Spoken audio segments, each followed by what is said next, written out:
Kemudian hadis selanjutnya, nomor 353, dari Abu Mas'ud Uqbah bin Amr radhiyallahu anhu, beliau berkata, karena Rasulullah SAW yamsahu manakibana fi shalah wa yaqul istawu wa la takhtalifu fatakhtalifa qulubukum liyalini ya, liyalini minkum ulul ahlami wan nuha thumma alladhina yalunahum thumma alladhina yalunahum. Hadis ini sahih riwayat Imam Muslim. Artinya, kata Abu Mas'ud Uqbah bin Amr radhiyallahu anhu, Rasulullah SAW biasa mengusap pundak-pundak kami, memegang pundak-pundak makmum, seraya beliau bersabda, ya, ketika akan sholat, luruskanlah saf kalian, dan janganlah berselisih, sehingga hati kalian akan ikut berselisih. Hendaklah orang yang dekat denganku, maksudnya yang paling dekat dengan aku di belakangnya Nabi SAW dalam saf, di antara kalian adalah orang-orang yang dewasa dan berakal. Kemudian orang-orang sesudah mereka, kemudian orang-orang sesudah mereka. Ya. Kemudian hadis selanjutnya, ya, saya langsung bacakan karena mirip hadisnya, nomor 354, dari Abdullah bin Mas'ud radhiyallahu anhu, beliau berkata, Rasulullah SAW bersabda, liyalini minkum ulul ahlami wan nuha, thumma alladhina yalunahum thalathan, wa iyyakum wa haysyatil aswaq. Hadis ini sahih riwayat Imam Muslim, yang artinya, hendaklah orang-orang yang dekat denganku dalam saf salat adalah orang-orang yang dewasa dan berakal di antara kalian. Kemudian orang-orang yang sesudah mereka, sebanyak 3 kali Nabi SAW ulangi. Dan jangan ribut seperti keributan pasar. Ya, seperti keributan pasar. Ada footnote di situ nomor 341, yakni bercampur baur orang-orang. Pertentangan, perselisihan, suara-suara keras, suara-suara tidak jelas, dan fitnah-fitnah yang ada di sana. Nah, sementara salat tentunya. Baik. Hadis ini teman-teman coba kita korek juga mutiaranya seperti biasa. Yang pertama, pentingnya bahkan wajibnya meluruskan shaf dalam sholat. Ya, bahkan Nabi SAW dalam beberapa riwayat yang lain disebutkan tidak bertakbir atau belum bertakbir sampai memastikan shaf-shaf para sahabat rapi. Dalam sebuah riwayat yang lain dikatakan Nabi SAW kata beberapa sahabat, meluruskan shaf kami seperti orang yang sedang mengatur anak panahnya. Jadi bagaimana dia sangat teliti seperti itu. Baru kemudian beliau bertakbir. Sampai pernah ada sahabat keluar sedikit dari shaf, maju kelihatan dadanya sedikit menonjol. Ya. Maka Nabi SAW pun mengatakan, tidakkah kalian meluruskan shaf kalian sebagaimana para malaikat menyusun shaf-shaf mereka. Supaya mereka itu rata semuanya. Ya. Kemudian perlu saya berbagi teman-teman sekalian, cara untuk mengatur shaf sholat supaya bisa rata dan sejajar, ya, itu adalah yang kita jadikan ukuran kalau kaki adalah bagian belakang kaki. Tumit ya, bagian belakang kaki. Jadi ujung jari kaki itu walaupun lebih panjang nggak masalah, yang penting tumitnya bertemu. Ya, atau bagian belakang kaki semuanya sejajar. Kalau kita menjadikan tolak ukur adalah jari-jari kita, kalau ada misalnya si A kakinya lebih besar, telapak kakinya, si B lebih kecil. Kalau tolak ukurnya adalah bagian depannya, maka kita kalau lihat dari belakang saf itu, kita akan temukan saf itu tidak akan rata. Ya. Dan memang patokannya adalah bagaimana ratanya belakang itu ya. Maka kalau kita jadikan patokan adalah tumit, sejajar semuanya, walaupun ada jari-jari sebagian lebih maju karena lebih besar telapak kakinya, maka kita akan temukan saf itu rata. Dan otomatis akhirnya bagian belakang pun rata semuanya sehingga pundaknya sejajar. Juga perlu diperhatikan, disebutkan dalam beberapa riwayat para sahabat mengatakan, kami kalau mengatur saf di zaman Nabi SAW akan sholat, maka kami pertemukan tumit-tumit kami. Ya, jadi ini misalnya telapak kaki seseorang, ini yang di sebelahnya mempertemukan begini, ya, dipertemukan sehingga tidak ada celah buat syaitan. Ya. Kemudian sehingga membuat kedua betis kami bertemu, ya, dan semua kedua pundak kami bertemu. Jadi tidak ada celah buat syaitan. Dalam riwayat yang kata Nabi SAW, luruskan, rapikan saf kalian. Ya. Karena kalau tidak syaitan akan masuk di antara celah-celah saf tersebut, sebagaimana anak domba masuk di tengah-tengah kerumpulan atau kumpulan domba-domba yang dewasa. Ya, jadi kalau syaitan sudah masuk, dia akan goda kita tentunya, teman-teman sekalian.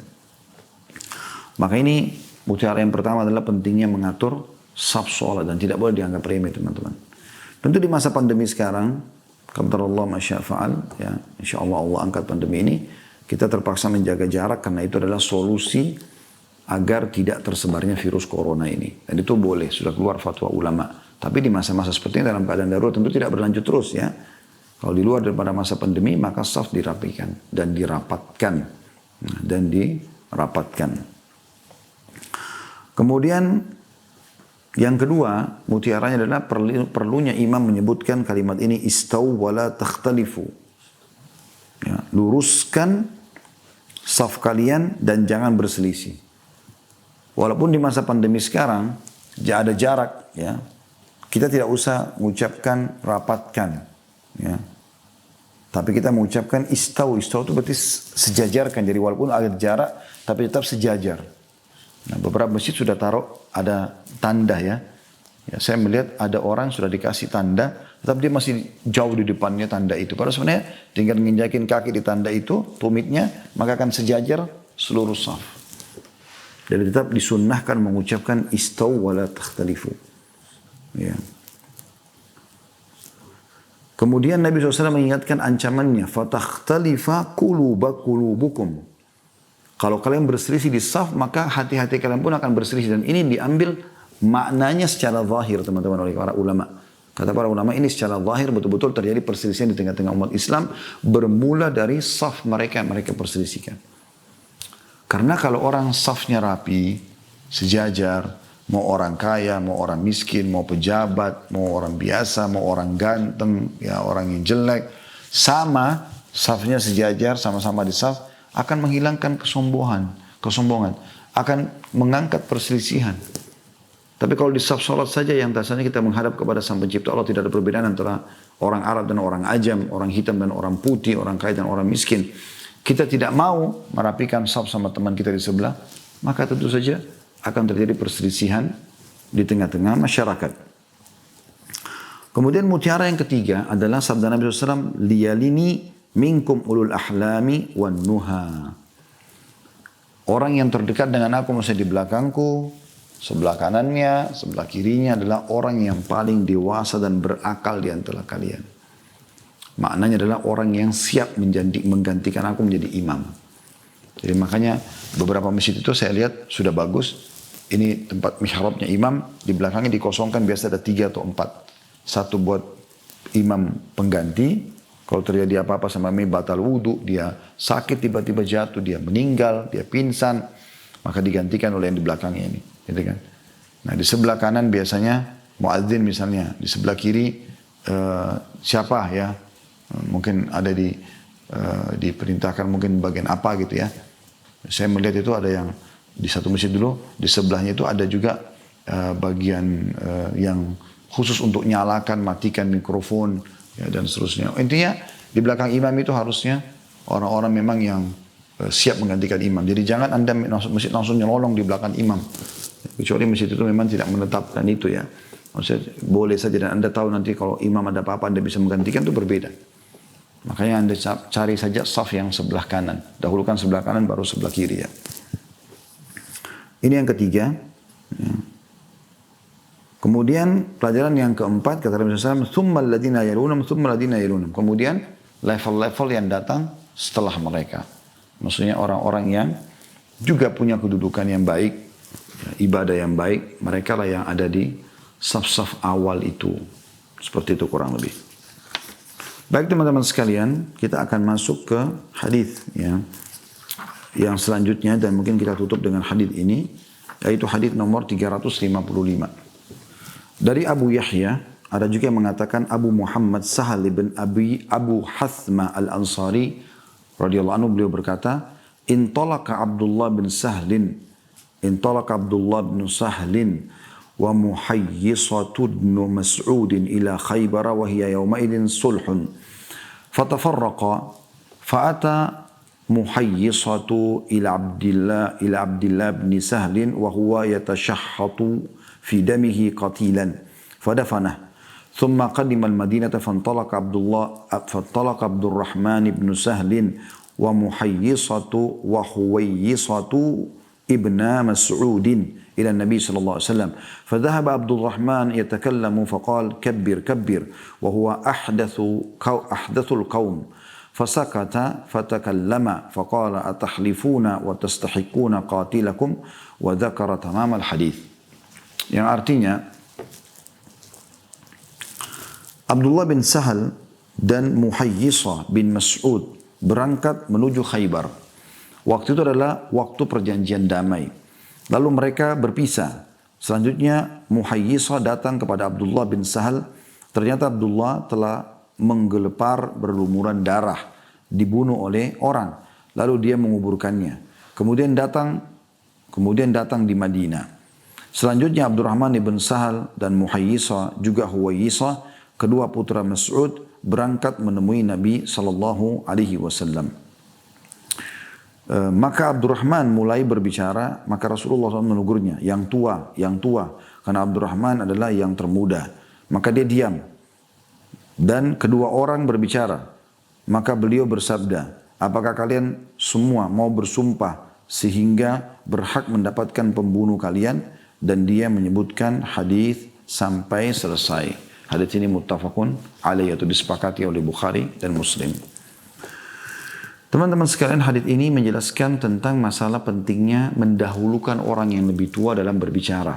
Ya, karena kita membahas tentang masalah itu ya. Walaupun di sini membahas tentang hadis cukup panjang, membahas tentang prosesi seorang Muslim yang terbunuh. Ya, di sini yang terbunuh ya seorang sahabat, yaitu Abdullah bin Sahal. Dia sempat pergi bersama Muhayyisah bin Mas'ud. Dua-duanya menuju ke Khaybar. Pada saat itu sudah terjadi perdamaian. Ya, perdamaian. Jadi Khaybar ini pernah diserang oleh Nabi SAW. Terus kemudian Khaybar ini wilayah yang dikuasai oleh orang Yahudi ya. Kurang lebih 180 km sekian dari kota Madinah. Ada dua suku Yahudi pada saat itu yang diusir dari Madinah, Qainuqa dan Nadir. Mereka tinggal di Khaybar. Kemudian Nabi SAW menyerang mereka karena mereka ya, yang menjadi provokator bangsa-bangsa Arab atau suku-suku Arab yang belum masuk Islam untuk membentuk pasukan bersama kedua suku Yahudi ini yang dikenal dengan pasukan Ahzab. Ya, pasukan Ahzab. Nah, pasukan Ahzab tentu perang Ahzab atau perang Khandak terjadi sebelum perang Khaybar. Nah, kedua suku Yahudi yang di Khaybar ini yang menggerakkan mereka. Dan juga mereka menitipkan pasukan pada saat itu sehingga terkumpul 10.000 pasukan kuda. Tapi dengan izin Allah SWT, Nabi SAW mendapatkan ide dari Salman Al-Farsi. Radhiyallahu anhu, beliau membuat parit dan membuat pasukan Ahzab tidak bisa masuk dengan izin Allah SWT. Dan mereka setelah 43 hari mengepung Madinah diusir oleh Allah SWT dengan angin yang sangat dingin, angin topan yang membongkar kemah-kemah mereka, dan akhirnya mereka pulang. Ringkas cerita, Nabi SAW setelah perang Khandak atau perang Ahzab ini menghukum siapa saja yang menyerang pada saat itu. Di antaranya Khaybar. Karena di sana ada dua suku Yahudi, Qainuqa dan Nadir, yang berusaha untuk memprovokasi ya orang masyarakat Arab. Akhirnya mereka menyerang Madinah pada saat itu. Ringkas cerita, berhasil dikalahkan setelah 40 sekian hari dikepung pada saat itu oleh Nabi SAW. Ke-9 benteng Yahudi di Khaybar takluk. Ya, dan terjadi perdamaian pada saat itu. Nah, di masa perdamaian ini tentu tidak boleh ada peperangan kecuali ada yang berkhianat gitu kan. Nah, ada dua orang sahabat ini yang mereka berdua ini sebenarnya datang ke wilayah Khaybar. Tadi namanya Abdullah bin Sahal dan Muhayyisah bin Mas'ud. Pada saat mereka datang ke sana, ya, terus mereka menyebar pada saat masuk ke Khaybar, berpisah gitu ya. Ya, pada saat itu mereka ditugaskan untuk datang. Nah, pada saat Muhayyisah datang ke lokasi yang ada Abdullah bin Sahal ini, kata Abdullah sudah dalam kondisi tersungkur, berdarah, berumah darah, lalu meninggal. Maka dia pun menguburnya pada saat itu. Dia menguburnya, kemudian dia pulang ke Madinah melaporkan kepada Nabi SAW tentang kejadian tersebut. Kalau Abdullah bin Sahal ada yang bunuh di Khaybar. Dan di Khaybar itu pada saat itu orang-orang Yahudi. Dan mereka tidak boleh melakukan itu sebenarnya. Akhirnya terjadi adalah, ya, pada saat itu Abdurrahman ibn Sahal, karena Abdullah bin Sahal tadi terbunuh, saudaranya Abdurrahman ibn Sahal, ya, setelah mendapatkan informasi saudaranya dibunuh Abdullah bin Sahal di Khaybar, dia datang bersama Muhayyisah, ya, dan Huwaisah. Tadi Muhayyisah yang sama-sama dengan Abdullah bin Sahal, lalu dia mendapatkan Abdullah bin Sahal terbunuh. Ketiga orang ini datang, yang tadi datang di Khaybar itu kan cuma Muhayyisah saja. Tapi setelah melapor kepada Nabi SAW, maka dia melapor kepada Nabi SAW, dia ajak saudaranya namanya ya Huwaisah, dan datang bersama saudaranya Abdullah bin Sahal yang namanya Abdurrahman bin Sahal yang untuk melapor kepada Nabi SAW. Kemudian ya, Abdurrahman pun mulai berbicara. Maksudnya menceritakan tentang saudaranya Abdullah bin Sahal yang terbunuh gitu. Langsung Nabi SAW mengatakan yang lebih tua, yang lebih tua. Karena pada saat itu di antara tiga orang yang datang ini, Abdurrahman bin Sahal, kemudian Muhayyisah dan Huwaisah, yang lebih tua adalah Huwaisah dan Muhayyisah ya. Jadi Abdurrahman lebih muda. Maka Nabi SAW mengatakan yang lebih tua yang bicara. Gitu kan. Maka dia pun diam, kemudian keduanya berbicara. Muhayyisah dan Huwaisah tadi. Muhayyisah kebetulan yang menguburkan Abdullah bin Sahal tadi. Kemudian Nabi SAW setelah mendengarkan apa yang mereka jelaskan, kata Nabi SAW, apakah kalian semua siap bersumpah supaya kalian mendapatkan hak dari pembunuhan ini? Kemudian disebutkan hadis panjang lebar. Tentu setelah itu mereka bersumpah, kemudian diketahui sampai membunuh Yahudi lalu dihukum oleh Nabi SAW. Tapi saksi bahasan kita adalah potongan hadis yang kabir. Jadi sampai pada tingkat mau berbicara pun harus mendahulukan orang yang lebih tua dalam berbicara. Orang lebih tua yang berbicara. Kita ambil pelajaran sini mutiara yang pertama teman-teman sekalian, bagaimana pengkhianatan kaum Yahudi di Khaybar terjadi. Dan ini merupakan sebuah tradisi bagi mereka. Sudah terbiasa berkhianat gitu ya. Di Madinah itu, waktu Nabi SAW pertama tiba di Madinah, Nabi SAW menulis ya, kesepakatan atau muahadah ya, antara kaum muslimin dan orang Yahudi, suku Yahudi, Kainuqa, Nadir dan Quraidah di Madinah. Tiga-tiga ini kakek-kakek moyang mereka hijrah ke Madinah karena tahu Madinah adalah tempat hijrahnya Nabi. Tapi subhanallah setelah Nabi SAW hijrah, karena mereka tahu bukan dari turunan Bani Israel, dari turunan Arab, mereka tidak mau beriman. Ya. Nah, ketiga ini sepakat sama Nabi SAW. Tidak boleh berkhianat, sama-sama membela Madinah, tidak saling mengganggu dan seterusnya. Tapi rupanya satu persatu mereka berkhianat. Yang pertama, Kainuqa. Apa yang mereka lakukan? Mereka membunuh seorang muslim di pasar mereka.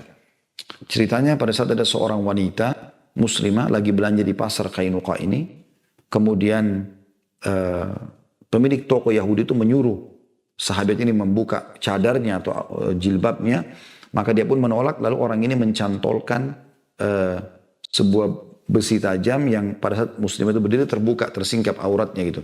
Lalu mereka tertawakan. Nah setelah itu ada seorang sahabat laki-laki lewat, tidak disebutkan namanya siapa, tahu kejadian tersebut, menghunuskan pedang lalu membunuh si pemilik toko yang membuat masalah itu. Matilah dia. Maka si muslim ini dikeroyoki oleh Yahudi di pasar sampai dia pun mati terbunuh. Si muslimah pulang atau lari ke Masjid Nabi SAW melaporkan, ya Rasulullah begini kejadian. Karena Nabi SAW mengepung mereka, meminta pembunuh muslim itu. Jadi Islam itu sangat adil ya.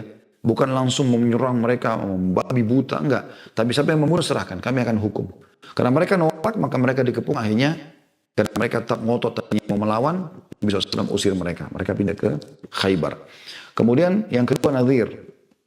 Ya. Nabi SAW pernah datang ke benteng mereka untuk membayar dia atau denda seorang sahabat yang kebetulan membunuh secara tidak sengaja seseorang dari suku Arab, yang suku Arab ini sekutunya Bani Nadir atau suku Nadir.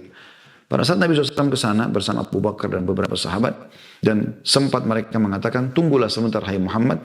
Ya. Nabi SAW duduk di depan rumah salah seorang Yahudi. Lalu mereka bermusyawarah. Suku Nadir mengatakan, kalian tidak akan menemukan kesempatan seperti sekarang dalam membunuh orang ini. Siapa yang naik ke atas rumah lalu lemparkan batu kepada dia, saya membunuh Nabi SAW.